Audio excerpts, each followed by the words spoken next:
Assalamualaikum warahmatullahi wabarakatuh. Anak-anakku sekalian, selamat jumpa di pembelajaran sosiologi. Kali ini kita akan membahas soal-soal SBM. Mudah-mudahan apa yang Ibu sampaikan bermanfaat untuk kalian. Ini merupakan bagian atau sesi yang pertama. Baik, kita langsung saja ke soal yang pertama. Sebagai ilmu pengetahuan, sifat yang harus melekat dalam kajian sosiologi adalah jawabannya yang tepat E. Kenapa E? Karena sifat yang harus melekat dalam sosiologi adalah yang pertama empiris, yaitu sosiologi merupakan ilmu berdasarkan hasil observasi logis terhadap fakta sosial.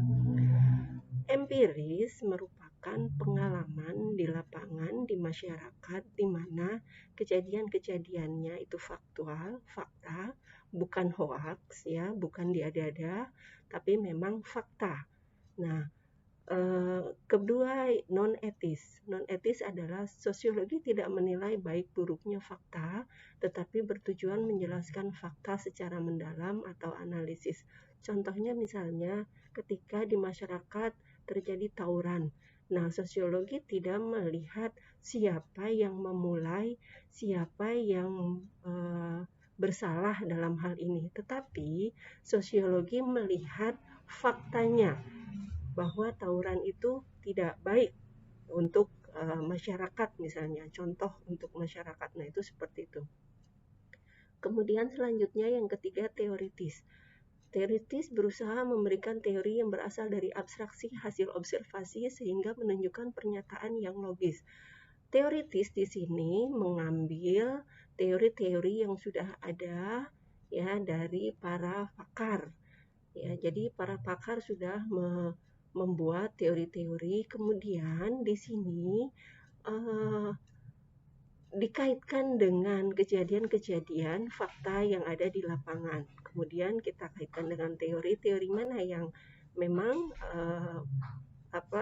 berkaitan dengan fakta tersebut. Nah, seperti itu. Oke, kita lanjut pada soal yang kedua.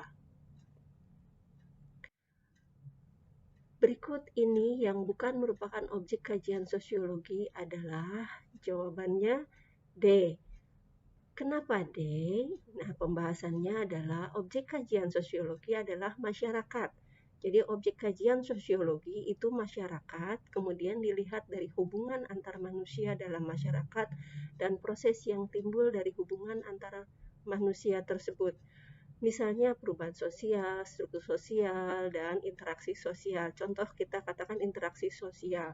Nah, objek kajian sosiologi ini adalah masyarakat. Apapun yang dilakukan oleh manusia atau masyarakat itu sendiri dalam kelompoknya, ya, katakan misalnya di dalam keluarga, hubungan antara ayah dengan anak, antara ibu dengan anak, antara ayah dengan ayah, antara anak dengan saudara-saudaranya, itu interaksi sosial. Nah, ini adalah objek kajian sosiologi, ya. Oke, lanjut ke soal yang berikutnya. Sikap komunitas lokal seperti masyarakat, nelayan dalam menghadapi pengaruh global agar tidak kalah bersaing, jawaban yang tepat adalah A. Nah, kenapa A? Bahwa salah satu sikap kritis komunitas lokal dalam menghadapi tantangan globalisasi adalah meningkatkan kualitas sumber daya manusia, ya, bahwa melakukan budidaya perikanan itu merupakan salah satu sumber daya manusia yang harus dikembangkan, ya. Jadi dalam menjaga mutu lingkungan agar mampu mengembangkan teknologi tepat guna. Nah, ini adalah salah satunya tentang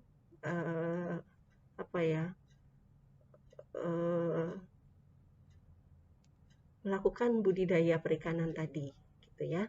Oke, lanjut pada soal yang keempat. Perhatikan tingkat-tingkat yang tersusun secara acak sebagai berikut. Nah, jawaban yang tepat adalah C, nilai yang mempunyai tingkatan yang tersusun secara hierarki. Yang pertama reaktif, tribalistik, egosentris, konformis, manipulatif, sosiosentris, dan eksistensial. Oke, kita lanjut pada soal berikutnya, yang kelima. Seorang wartawan melakukan wawancara dengan seorang narasumber ahli transportasi di Indonesia tahun 2019.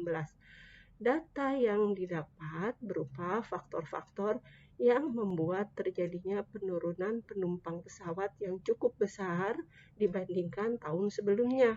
Dilihat dari bentuknya, wartawan tersebut mendapatkan data yang betul, yang tepat. Jawabannya adalah B. Berdasarkan bentuknya, data terdiri dari data kuantitatif dan data kualitatif. Data kuantitatif itu berdasarkan angka-angka, ya. Jadi data di lapangan, kemudian ketika mengolahnya kita memakai angka-angka. Kemudian data yang kedua yaitu data kualitatif, yaitu data yang berbentuk naratif, narasi atau bukan angka. Jadi di sini bentuknya narasi, ya, penjabaran atau berupa narasi, ya, itu seperti itu. Oke, kita lanjut yang berikutnya, nomor 6. Pola perubahan sosial yang berkembang dari masyarakat sederhana menuju masyarakat maju, itu jawabannya yang betul adalah linier. Kenapa linier? Jadi linier itu adalah pola perubahan yang dimulai dari masyarakat yang masih sangat sederhana menuju masyarakat modern.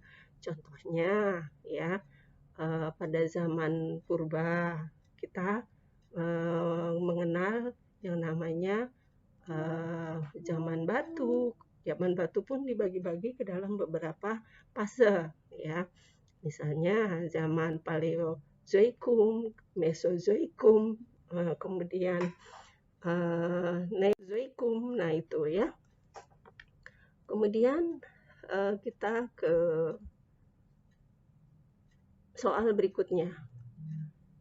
Perubahan teknologi di bidang pertanian dari masyarakat berpindah-pindah menjadi menetap, merupakan unsur kebudayaan dalam bentuk yang betul yang material. Kenapa material? Ini memang wujud kebudayaan ada berbagai macam pendapat. Nah, yang di sini ini umum, ya, yang Ibu sampaikan ini umum.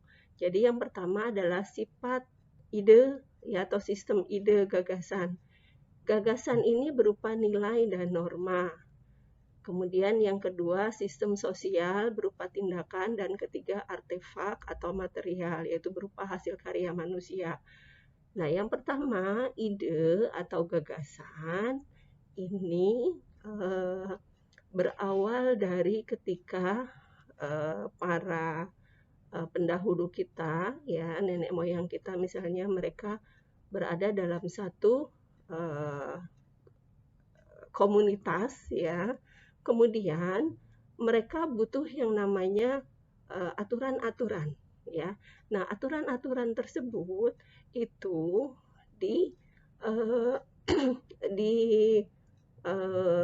dibuat, ya, untuk menjadikan masyarakat tersebut menjadi tertib, ya, kemudian aman, gitu ya, nyaman dalam kehidupan kelompok mereka. Nah, ini disebut nilai dan norma. Kemudian nilai dan norma ini mereka sepakati menjadi sebuah aturan dalam kelompok tersebut. Nah, kemudian sistem atau sistem sosial berupa tindakan. Nah, dari nilai dan norma atau aturan-aturan yang ada yang sudah disepakati oleh masyarakat tersebut, kemudian ditindaklanjuti, diterapkan, ya, diaplikasikan dalam kelompok tersebut, ya, berupa tindakan. Misalnya ketika ada yang melanggar aturan tersebut, apa hukumannya? Nah, ini tindakan, ya. Kemudian orang-orang yang misalnya hebat, ya, yang memang bisa diandalkan dalam kelompok tersebut, mereka juga mendapat reward dari para para tetua di masyarakat tersebut gitu ya.